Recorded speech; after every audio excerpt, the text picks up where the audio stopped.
Good afternoon, everyone. Good afternoon. The title of my paper, as has been announced, is Postcolonialism in the Global South, Emerging Trends and Manifestations. My paper is basically structured on 4 points. Number one, we are approaching postcolonialism from the present moment. The present colonialism as it is being discussed today. Considering the fact that in the global south, there are political upheavals, there are debates over the nature of separation, post-colonialism assumes its importance. And therefore, we need to discuss it, but maybe from different perspectives,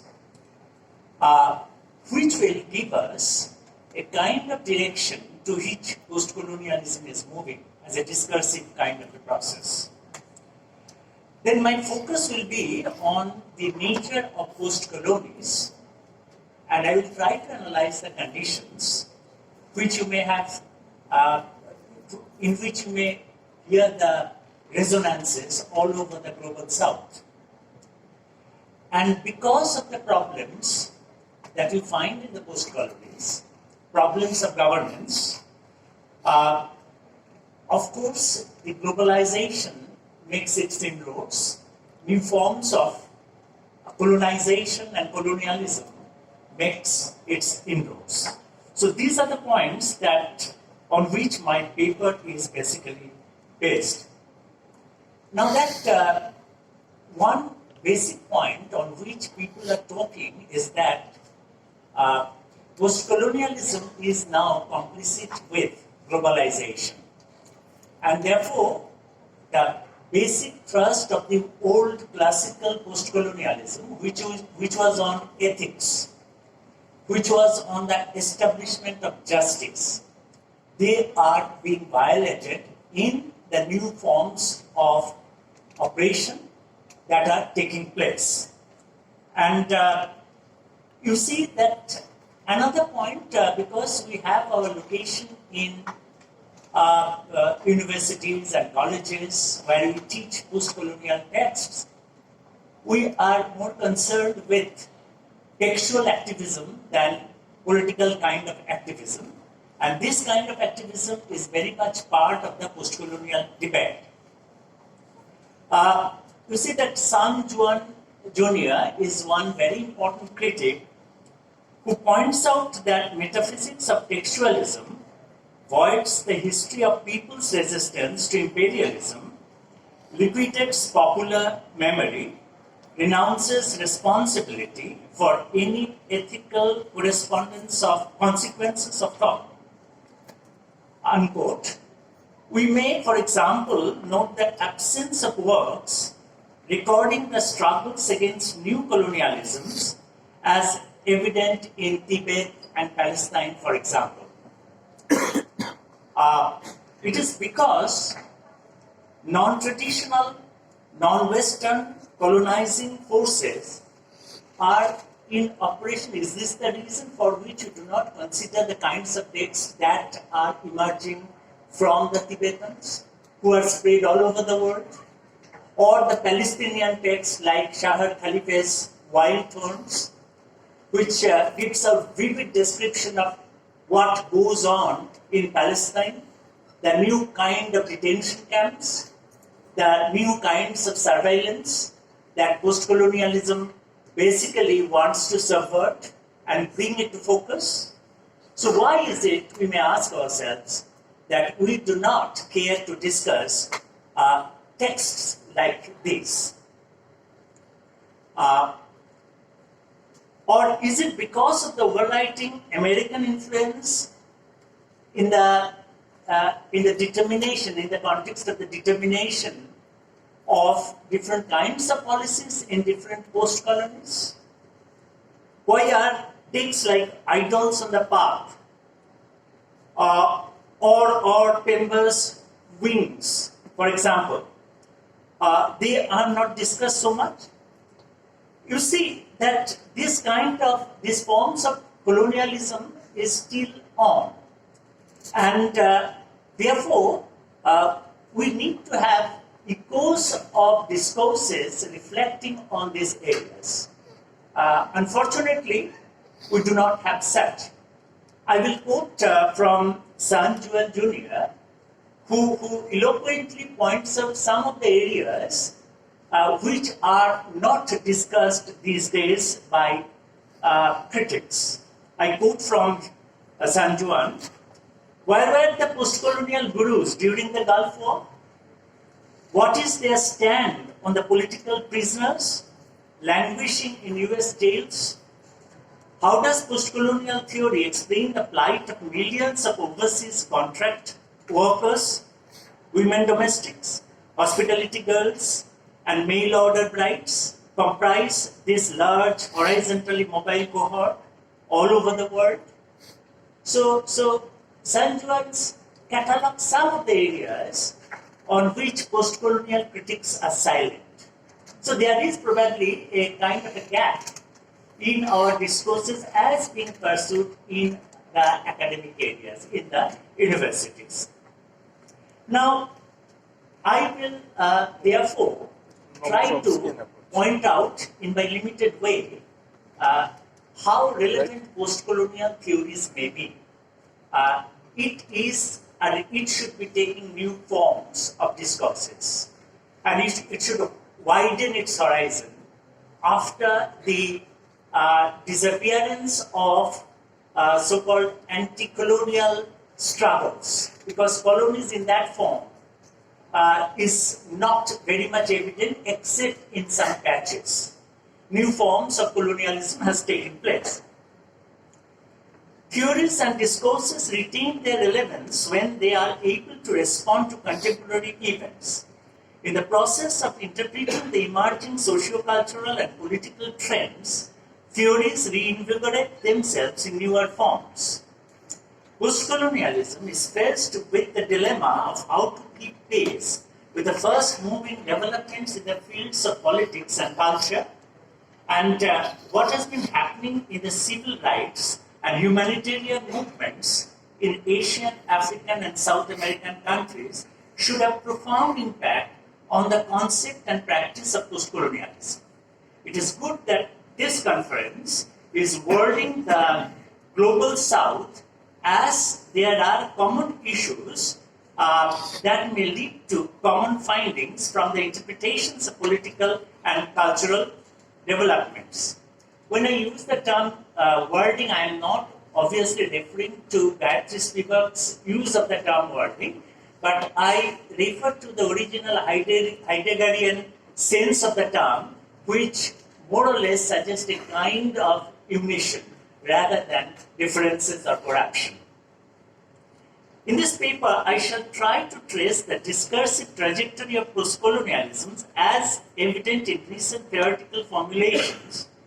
Given the overall world situation today, and particularly in the global South, I am of the opinion that we need to pay our attention specifically to the happenings in the post-colonies, which are replicating the 19th century and early 20th century colonial practices to subjugate dissenting voices and eliminating alternatives.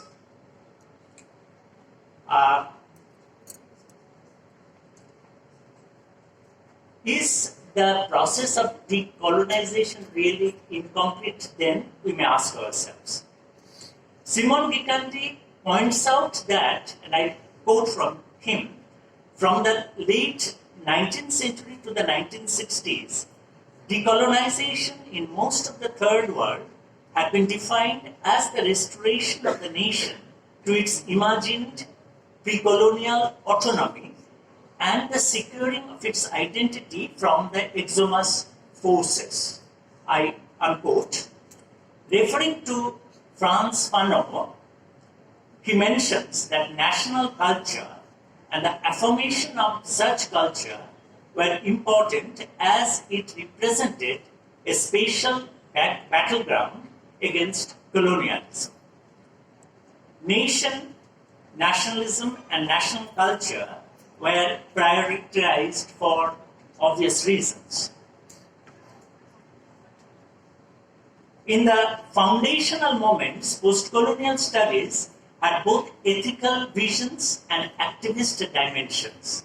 It began with the demands of collapse of hierarchy, end of subjugation, assertion of freedom and justice, and demand for marginalized voices.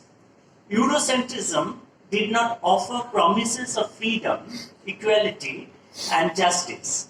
Postcolonial ideas, therefore, pinned its soul on the agenda of specificity and opposition to universalization. Arik Derlich rightly points out, and I quote, postcolonial criticism repudiates all master narratives, and since the most powerful current master narratives are the products of a post-Enlightenment European constitution of history and therefore Eurocentric, postcolonial criticism takes the critique of Eurocentrism as its central task, unquote. Vikendi feels that such things began to change by the 1980s when even the die-hard nationalists, he says, were finding it hard to argue that the nation state was the guarantor of economic freedom and cultural affirmation. The nation state, once deemed to be defender of post-colonial subjects, was now conceived as the major threat to the well-being of its citizens. He observes, and I quote again, unsure how to respond to the failure of the nationalist mandate, which promised modernization outside the tutelage of colonialism, citizens of the post-colony are more likely to seek their global identity by invoking the very logic of enlightenment that post-colonial theory was supposed to reconstruct. Unquote. I shall come to this point later and refer to Vikendi's reference to two African boys who sacrificed their lives at the altar of imagined icon of Europe as the ultimate savior of the distressed from the global south. In such a context, one is tempted to repeat Vikendi's poser, and I quote him again, where do we locate post-coloniality? In the spaces between and across cultures and traditions in national states, which still continue to demand affiliation from their citizens and subjects. And I think this question is right now a most crucial question simply because of the time, the demand of the time, when we need not only to look at the post-colonial global situation, which is severely oppressive, but also within our nation states. Because what I personally feel that soon the post-colonial discourses will move inwards along with, and these two are not separate as well, one impacts upon the other. Before discussing the question, let us consider how we should define the term post-colony and how we should reflect on the condition prevalent in post-colonies. I shall depend largely on Akil Membe, who figures out the conditions in the post-colonies, I think appropriately. He says the notion of post-colony identifies specifically a given historical trajectory, that of societies recently emerging from the experience of colonization and the violence which the colonial relationship par excellence involves. He clearly argues the post-colony is characterized by a distinctive style of political mobilization, by a tendency to excess and a lack of proportion. In the governance, we find this kind of excess, sense of excess, and also lack of proportion. The governance itself becomes problematic. And therefore, you see there are emergence of what Agamben says, bare lives. And therefore you see the proliferation of detention camps all over the world, whether it is in the global north or in the global south. And you also see what kind of treatment the refugees all over the world receive.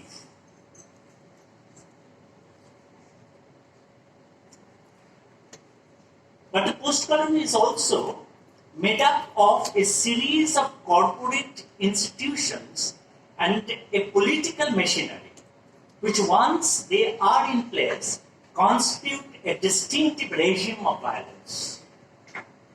In this sense, the post-colony is a particularly revealing and rather dramatic state on which are played out the wider problem of subjection and its corollary, discipline. So you see, disciplining the subject is also very much part of the new colonial governance. In a post-colony, state power creates, through its administrative and bureaucratic practices, a world of meaning of its own, a master court, which, in the process of becoming the society's primary central court, attempts to institutionalize its world of meaning as a socio-historical world and to make that world fully real, turning it into a part of people's common sense, not only by instilling it in mind of the cereals or target population, but also by integrating it into the consciousness of the period. So what Membe is actually pointing out is how a new semiotic system is being installed, how a new meaning-making process is being created in the post-colonies, which perpetuate the process of persecution and governance. So you will find in different states of the global south how the rhetoric is being directed. Okay, there is a pattern of the rhetoric, and this rhetoric actually institutionalizes the new rhetoric, so the new ideology. So what happens is that the new rhetoric and its ideology is being percolated into the public space as well, and it becomes the new normal. People are made to believe that this is what is the normal, and therein lies the cunning passage of the arguments. You see, the people fail to forget to respond to the new system of colonialism, or even if they actually try to respond to the system, then they are being put under, surveillance system, and even they are detained. The science, vocabulary, and narratives that the system produces are not meant merely to be symbols. Akil says that they are officially invested with a surplus meaning, which are not negotiable, and which one is officially forbidden to depart from or challenge. So as to ensure that no such challenge takes place, the champions of state power invent entire constellations of ideas. They adapt a distinctive set of cultural repertoires and powerfully evocative concepts.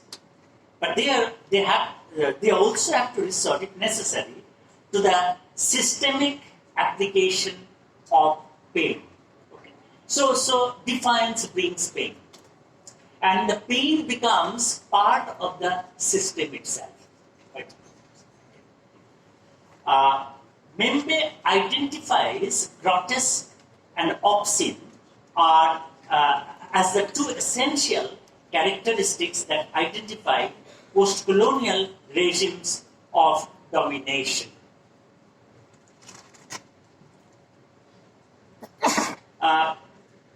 Membe also feels that there are presence of commandments And these commandments come from the high up, the new regimes, the new colonial regimes. And as soon as you pronounce the word commandments, there is sacredness. Okay? And you are forbidden to defy the sacredness. So you see, the word itself carries its resonances. And these resonances are taken into the heart of the people itself. So how do they respond? You see, that is an important point that he also comments on. He says that the people do not often react violently. On the contrary, what they do is that they take help of humor. They take help of humor in the public space, for example. And I quote him, the commandment aspires to act as a total cosmology for its subjects, yet owing to its oddity, it is this cosmology that popular humor causes to capsize, often quite unintentionally.